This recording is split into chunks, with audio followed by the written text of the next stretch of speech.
Good morning children. My name is Suresh Singh Tekam. आज मैं पुनः आपके लिए how to write an application topic को लेकर आया हूँ। मैंने अपने पिछले वीडियो में आपको बताया था कि किसी भी आवेदन पत्र को लिखने के लिए आवश्यक है कि हमें आवेदन पत्र के भाग को जानना चाहिए, और उन भागों को यदि हम समझ गए तो किसी भी आवेदन पत्र को हम आसानी से बिना रटे लिख सकते हैं। कहने का मतलब, एप्लीकेशन को सही तरीके से लिखने के लिए उनके भागों को समझना ज़रूरी है। तो आज मैं यहाँ पर इस वीडियो में एक साथ 3 आवेदन पत्र को लेकर आया हूँ, जिसके माध्यम से मैं कॉम्परेटिव फॉर्म में अर्थात तुलनात्मक दृष्टि से मैं आवेदन पत्रों में क्या समानताएं होती हैं और क्या विभिन्नताएं होती हैं उनको बताने का प्रयास करूंगा। माने केवल उन विभिन्नताओं को ही हमको ज़्यादा ध्यान देना है, बाकी जो भाग होते हैं वो लगभग सभी आवेदन पत्रों में एक जैसे होते हैं। तो चलिए शुरू करते हैं। मेरा पहला क्वेश्चन है, write an application to your headmaster for 3 days sick leave। Second question is, write an application to your headmaster for issue transfer certificate. And third question is, write an application to your headmaster for full fee concession. तो हम as per the parts of application देखते हैं सबको। First part, to the headmaster, government upper primary school Raipur, district Raipur. Second का भी वही है, to the headmaster, government upper primary school Raipur, district Raipur. मैंने थर्ड में एड्रेस को चेंज कर दिया है, to the headmaster, government middle school Raigarh, district Raigarh. Now we have to go second part, subject, an application for 3 days sick leave. Second के लिए होगा an application for issue transfer certificate. And third के लिए होगा an application for full fee concession. मैं यहाँ पर जो बातें तीनों में अलग हैं सब्जेक्ट्स में, उसको लाल रंग से डिनोट करने का प्रयास किया है। देखिए यहाँ पर 3 days सिक लीव होगा एप्लीकेशन के सब्जेक्ट में, यहाँ पर होगा इशू ट्रांसफर सर्टिफिकेट, और यहाँ पर होगा फुल फी कंसेशन। बाकी सब एक ही जैसा है, इसी को हमको ध्यान रखना है। हम अब अगले भाग की ओर चलते हैं, सैल्यूटेशन पर। Respected sir, here also respected sir, in the third application also respected sir, मतलब तीनों में एक जैसे है। अब हम चलते हैं ओपनिंग पैराग्राफ ऑफ एप्लीकेशन में। देखिएगा यहाँ पर ध्यान से, with due respectfully I beg to say that, ये ब्लैक कलर में लिखा है। यहीं तक हमारा ओपनिंग पैराग्राफ है, मैंने पिछले वीडियो में बताया था। इसमें भी आप देखिए, with due respectfully I beg to say that. Third में भी देख लीजिए, with due respect I beg to say that. Respectfully को रेस्पेक्ट भी लिख सकते हैं।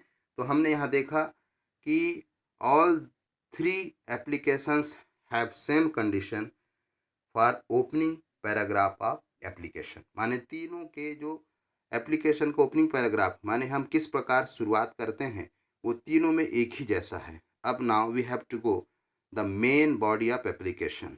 यहाँ पर जैसा हमारा क्वेश्चन है कि 3 days सिक लीव के लिए, तो यहाँ पर हमारा चेंज होगा, I am a student of class 7th, I have been suffering from fever since last night, so I am unable to attend the class today. अब इसमें देखिएगा ये चेंजेज आएगा, क्योंकि हमारा जो क्वेश्चन है वो है tissue transfer issue transfer certificate के लिए। तो यहाँ पर जो लिखे हैं हम, I have suffering from fever since last night, जो पहला एप्लीकेशन है वो यहाँ पर चेंज हो जाएगा। I am a student of class 7th, अब चेंजेज है यहाँ पर, I can not continue my study here because my father has been transferred to Bilaspur from Raipur. अब हम थर्ड में जाएं तो देख लीजिए यहाँ पर जो चेंजेज है, इसमें हमने ट्रांसफर सर्टिफिकेट के लिए बात की थी, अब इसमें हम बात कर रहे हैं फी कंसेशन का। तो यहाँ पर चेंजेज हो जाएगा, I am a student of class 7, I belong to a poor family, my father is a poor farmer, so he can not pay my fees. मतलब मैं एक गरीब परिवार से संबंध रखता हूँ या गरीब परिवार का विद्यार्थी हूँ, मेरे पिताजी बहुत ही गरीब किसान हैं, इसलिए वह मेरी स्कूल की शुल्क या फीस नहीं दे सकते। देखिए मेन बॉडी, और यहाँ पर हमने मेन बॉडी में लिखा था कि मेरे पिताजी का ट्रांसफ़र बिलासपुर से रायपुर हो गया है, इसलिए मैं यहाँ पर अपनी पढ़ाई जारी नहीं रख सकता।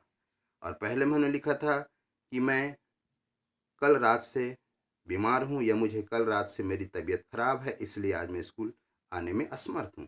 देखिए, केवल ये जो मुख्य भाग है आवेदन पत्र का, वही यहाँ पर एक दूसरे से अलग है। बाकी जो पार्ट्स हैं वे लगभग एक ही जैसे हैं। Now we have go for the next part of application and that is closing paragraph of application. तो फर्स्ट जो एप्लीकेशन है उसके लिए देखिए, therefore I request you please grant me 3 days sick leave date from 21/4/20 to 23/4/20. I shall be obliged. दूसरा में देखिए, क्योंकि ये एप्लीकेशन है वो है इशू ट्रांसफर सर्टिफिकेट, तो यहाँ पर अब चेंजेज हो जाएगा। जो वहाँ पर हमने पहले एप्लीकेशन देखा कि grant me 3 days sick leave, तो यहाँ पर हो जाएगा ग्रांट मी या kindly issue me my transfer certificate as early as possible. This is the difference here. यहाँ पर जो grant me 3 days sick leave था उसके जगह हम यहाँ पर लिख देंगे issue me my transfer certificate as early as possible. इसको हमको ध्यान देना है। अगले में आप देख लीजिए थर्ड वाला, क्योंकि हमारा जो क्वेश्चन था फी कंसेशन का था, तो यहाँ पर चेंजेज हो जाएगा। Therefore I request to you please grant me full fee concession. अतः आपसे निवेदन है कि मेरा पूरा शुल्क माफ करें। और यहाँ पर लिखा था कि आप मेरा ट्रांसफ़र सर्टिफिकेट जारी करें, और यहाँ पर लिखा था कि आप मुझे 3 दिन के लिए छुट्टी प्रदान करें। तो देखिए, here are the difference in the closing paragraph. ये जो डिफरेंसेस हैं, ये जो विभिन्नताएं हैं, इनको हमको ध्यान देना है कि कहाँ पर कौन से शब्द में हमें अंतर दिख रहा है। केवल उनको ही हमको ज़्यादा ध्यान देना है, और इस प्रकार से हम एक ही आवेदन पत्र को समझकर कई प्रकार के आवेदन पत्र लिख सकते हैं। देखिए, थैंकिंग यू सर, अगर सर हैं तो सर, ये मैडम है तो madam, thanking you sir and thanking you sir, तीनों में वही है। अब हमारा जो नेक्स्ट पॉइंट जाता है वो है सब्सक्रिप्शन। सब्सक्रिप्शन तो तीनों में की होगा। योर्स ओबीडिएंटली स्टूडेंट, नेम रहेगा, class roll number. Yours obediently student, name class and roll number. Yours obediently student, name class and roll number and date. देख लीजिए, इस प्रकार से हमने देखा कि तीनों एप्लीकेशन में जो विभिन्नताएं हैं उसको ही हमको ध्यान देना है, बाकी अन्य चीज़ें समान हैं।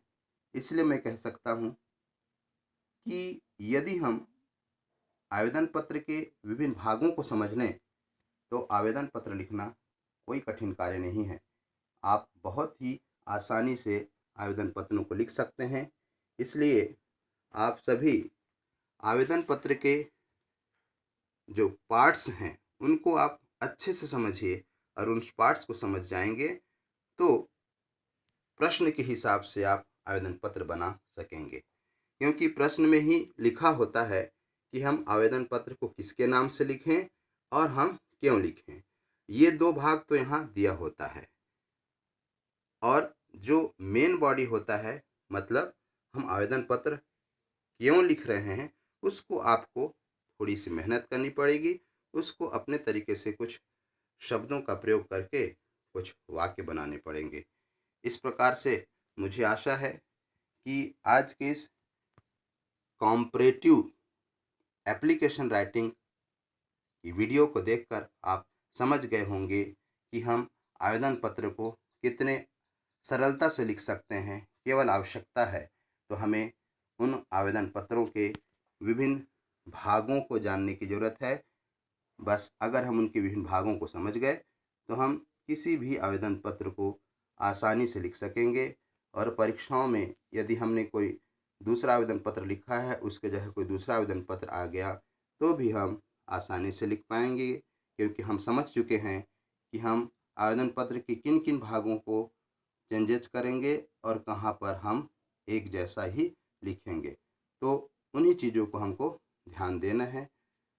आई होप दैट आपको यह वीडियो बहुत ही पसंद आएगा और बहुत ही मददगार होगा एक अच्छा आवेदन पत्र लिखने के लिए। धन्यवाद।